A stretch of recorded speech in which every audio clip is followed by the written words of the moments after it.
I'm Rick Kaler. Thanks for joining me. Financial advisors who charge commissions are 2 to 8 times more likely than those who charge fees to recommend risky investments. This is the finding of a survey that was recently done by the North American Securities Administrator Association, also called NASA, but nothing to do with the space agency, which surveyed 516 financial firms that employed 1,552 investment advisors. The information came from NASA's audits of these firms. It found that the advisors who were compensated by commissions were 7 to 9 times more likely to recommend risky products like private placements, variable annuities, and non-traded REITs. These firms are called BDs, broker-dealers, that typically are 100% commission. The report found that almost none of the advisors who charged fees recommended such risky products. These advisors are referred to as registered investment advisors, or RIAs. Okay, so what's the difference? I mean, the obvious question is, why does this exist? Is it because the clients of the commission compensated advisors, the BDs, were younger or high income earners or more sophisticated investors who understood the inherent risks in these investments? Kind of seems like this is pretty unlikely. Just spend a few weeks in my office and you'll quickly discover that people who own these products have a greater probability of being older, low income, or unsophisticated.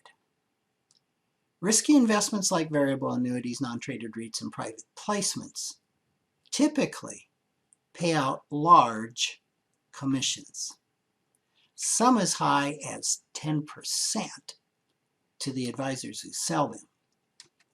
For someone whose entire compensation comes from commissions, the choice between selling, say, a mutual fund of REITs that pays a commission of 0.25% or a non-traded REIT that pays out 10% can be a tough temptation to overcome, regardless of which product would be better for the client.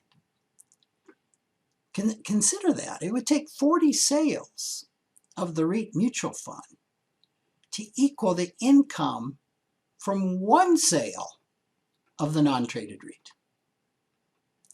In a September 23, 2020 article in Financial Advisor, it was titled BDs Selling Far Riskier Investments Than RIAs, NASA Finds.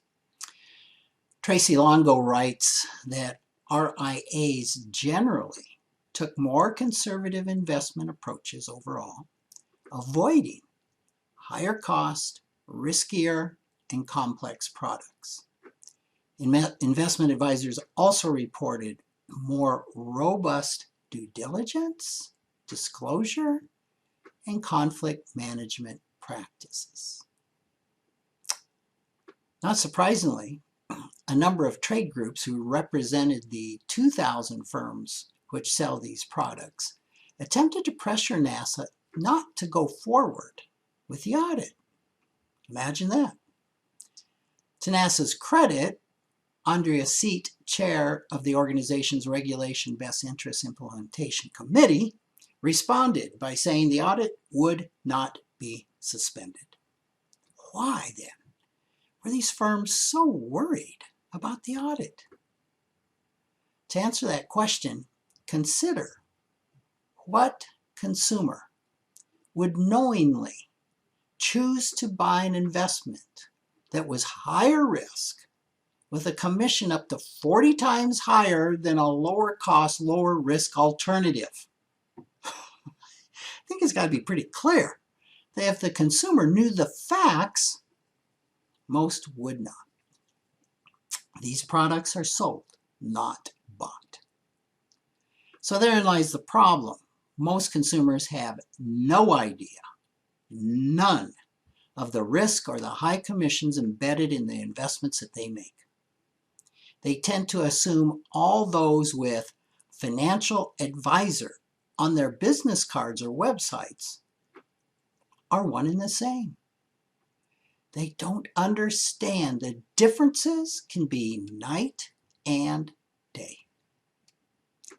Also, since advisors compensated by the products they sell don't charge fees, they can give consumers the illusion that their advice is free or low cost. Usually nothing could be further from the truth. If a consumer isn't writing a check for the advice they get, with almost certainty there's a hidden embedded commission cost that is many times more than the fee they would be charged by an RIA. It makes intuitive sense that financial advisors who charge fees for financial advice have the incentive to place their clients in less risky investments that don't charge any commissions. Because these advisors are typically independent and often earn a lot less than their commission-rich competitors who advertise heavily, consumers have to do a lot of research to find them. One place you can look that's a great start is NAPFA.org, NAPFA.org. This is the National Association of Personal Financial Advisors, whose members are fee-only financial planners, and they do not sell out investments or receive any commissions. It's also important when interviewing an advisor to ask them straight out what percentage of your company's gross revenue comes from fees and which percent comes from commissions.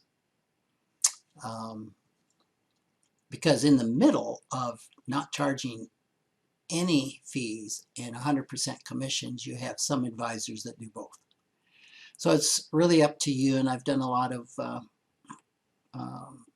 videos on how to sort this out. So happy hunting. Thanks for joining me.